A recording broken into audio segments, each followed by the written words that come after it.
सुशांत जी, एक मेरा क्वेश्चन बड़ा हर टाइम माइंड में आता है जब ये बोला जाता है कि जोड़ियां ऊपर वाला बनाता है, जब शादी की बात होती है, ठीक है। और ये भी कहा जाता है कि पहले से ही सब कुछ तय है। जब जोड़ियां ऊपर वाला बनाता है तो नीचे वाले लोग जो गुण मिला रहे हैं वो क्या मिला रहे हैं? तो एग्जैक्टली गुण मिलाना सही भी है कि नहीं?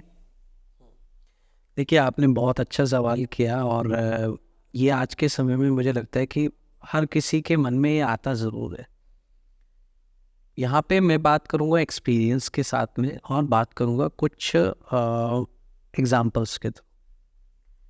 देखिए, गुण मिलान जो व्यवस्था है या गुण को जो मिलाते हैं, जिसे कहते हैं 36 में से इतने गुण मिले या कम से कम 16 गुण मिलने चाहिए, उससे नीचे विवाह योग्य नहीं माना गया। ये सब चीज़ समझना ये ज़रूरी है कि आजकल ये ऑब्जर्वेशन में आया भी है और मैं एक एस्ट्रोलॉजिकल संस्था भी है जिनका मैं नाम लेता हूँ, फ्यूचर पॉइंट है। उन्होंने उनका कोविड के दौरान ये सेशन भी हुआ था ऑनलाइन कि उन्होंने ऑलमोस्ट 3000 से ऊपर होरोस्कोप्स और लोगों से कनेक्ट किया और उनका देखा कि जिन लोगों के जितने ज़्यादा गुण मिले हुए थे या अच्छे गुण मिले हुए थे उनके तो डाइवोर्स हो गए। अच्छा, ओके। और जिनके कम गुण मिले हुए थे या गुण बहुत मैचेबल नहीं थे उन लोगों की अच्छी लाइफ चल रही है। ओके। तो वहाँ से कंक्लूजन निकल कर आया, ये समझ आया कि गुण मिलान जो है वो आज के परिवेश में सक्सेसफुल नहीं है।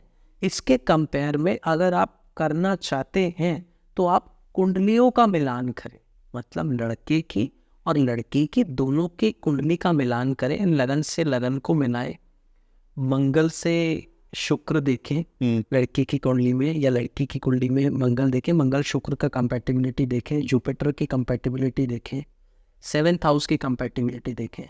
क्योंकि गुण मिलान के अंदर सबसे ज़्यादा प्रभाव चंद्रमा पे बेस्ड है। लेकिन क्या पूरी कुंडली में खाली मून सब कुछ करेगा? नहीं। हमें 9 प्लैनेट्स को भी कनेक्ट करना है। तो जब आप कुंडली इकट्ठी मिलाते हैं तो आप 9 के 9 ग्रहों को साथ में जोड़ेंगे। तो साथ में उन दोनों ग्रहों को दोनों कुंडलियों को मिलाने पर आप 9 के 9 ग्रहों को जब जोड़ेंगे तो आप हर पैरामीटर से उसमें से कुछ ना कुछ निकाल सकते हैं। लेकिन मैंने ये भी देखा है कि कुंडली मिलाना भी एक समझ लीजिए कि 10 से 20% रिजल्ट देता है। मैं ये मानता हूँ, क्योंकि मैं आपको एक एग्जांपल बताता हूँ। देखिए, कुछ चीज़ें ना फिक्स हैं दुनिया में। जैसे आप किस घर में जन्म लोगे, छोटे में बड़े में, आपके माँ बाप कैसे होंगे ये आप चुन नहीं सकते। ठीक है। आपके माँ बाप के प्रति आपका कैसा व्यवहार हो और उनका आपके प्रति कैसा व्यवहार हो ये भी फिक्स नहीं हो। ये भी फिक्स्ड है बेसिकली, ये भी आप चेंज नहीं कर सकते। तो ऐसे मैंने ये भी देखा है कि ये बात बिल्कुल सही है कि जोड़ियाँ ऊपर ही बन के आती हैं। ऊपर का मतलब ये आपके पास्ट लाइफ में जो आपने कर्मास किए हैं उसके अकॉर्डिंग ही आपको स्पाउस और चाइल्ड मिलता है। ठीक है। इसमें भी आप कोई चेंजमेंट नहीं कर सकते, लेकिन आप उसके साथ कैसा रहते हैं, कैसा बर्ताव करते हैं, वहाँ से आपका कार्मिक साइकिल शुरू होता है और फिर उसके अकॉर्डिंग डेस्टिनी बनती है। अब यहाँ पर मैं बताता हूँ कि मान लीजिए आप अगर किसी लड़के की कुंडली में शुक्र ग्रह पत्नी का कारक होता है, वीनस प्लैनेट, ठीक है।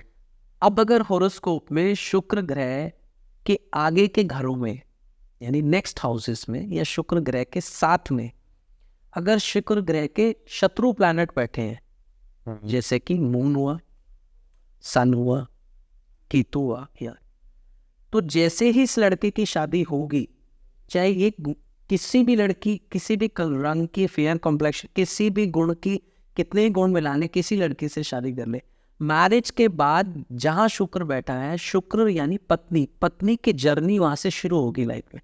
तो अगर एक प्लैनेट के आगे उसके एनिमी प्लैनेट बैठे हैं तो शादी होने के बाद मैरिड लाइफ में प्रॉब्लम आनी स्वाभाविक है, क्योंकि वो अपनी उस जन्म कुंडली में ये चीज़ लेकर आया है। अब चंद्रमा बैठा है तो चंद्रमा सास का कारक होता है, तो पहले सास से प्रॉब्लम होती है। फिर सूर्य बैठा होता है तो कई बार फादर इन लॉ से प्रॉब्लम हो जाती है।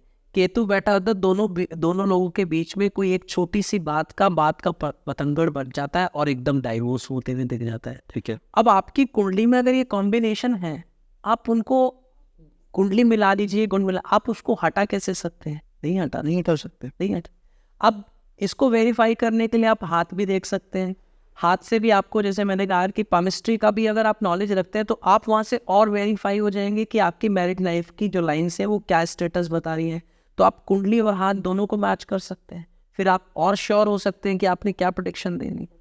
तो ऐसे में अब आप कुंडली मिलान करेंगे तो आप कितनी भी अच्छी कुंडली मिलानी है कुछ कर ले, वो 10 से 20% आप मिला सकते हैं, लेकिन अगर आपके चार्ट में वो कॉम्बिनेशन है तो आप कैसे वो करेंगे।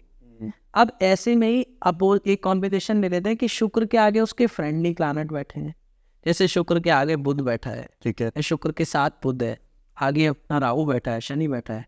तो अब लड़के की शादी होगी और उसके बाद वो तरक्की करेगा, क्यों? क्योंकि उसकी पत्नी के आगे उसके फ्रेंडली प्लैनेट्स बैठे हैं, तो पत्नी कंफर्टेबल होगी तो आपका शुक्र ऑटोमेटिकली अच्छा हो गया, आप अच्छे हो गए तो आप तरक्की करोगे। अब ऐसे ही लड़की की कुंडली की अब हमने लड़कों की तो बात कर ली, अब लड़की की कुंडली में पति का कारक मार्स प्लैनेट होता है। ठीक है। आपका मार्स प्लैनेट जिस राशि में बैठा होता है उस राशि से ये तक ये सब कैलकुलेशन किया जा सकता है कि कौन सी दिशा से आपका रिश्ता होगा, क्योंकि ग्रह जिस जो राशियां होती हैं उनकी अपनी डायरेक्शंस भी होती ठीक है। है। इसके बाद में अब मार्स प्लैनेट, सेम फॉर्मूला आपको मार्स पे लगाना। अगर मार्स के आगे मार्स के एनिमिटी प्लैनेट बैठे हैं, जैसे राहु बैठा है, सैटर्न बैठा है, केतु बैठा है, तो पहले तो मैरिज ही लेट हो जाएगी या मैरिज नहीं होने देगा, और मैरिज होगी तो प्रॉब्लम है, क्योंकि लड़की की कुंडली में वो पति है। देखिए, लड़के की जिंदगी में लड़की आती है और लड़की की जिंदगी में लड़का आता है, तो हमें लड़की की कुंडली में मंगल को देखना है, यानी पति को देखना है। अब अगर उसके आगे शत्रु प्लैनेट बैठे हैं तो शादी होने के बाद पति को डिस्टरबेंस होगा, उसको डिस्टरबेंस होगा तो आपको भी डिस्टरबेंस होगा और आपकी मैरिड लाइफ खराब हो। बिल्कुल। लेकिन मार्स के आगे अगर सूर्य बैठा है, जुपिटर बैठा है, या उसके चंद्रमा बैठा है, फ्रेंडली प्लैनेट बैठे हैं आगे की तरफ में, तो आप सक्सेसफुल होगा। इसलिए आपने ये दो कहानियां भी सुनी होंगी कि शादी के बाद एक की तो तरक्की होगी और एक की बर्बादी हो गई।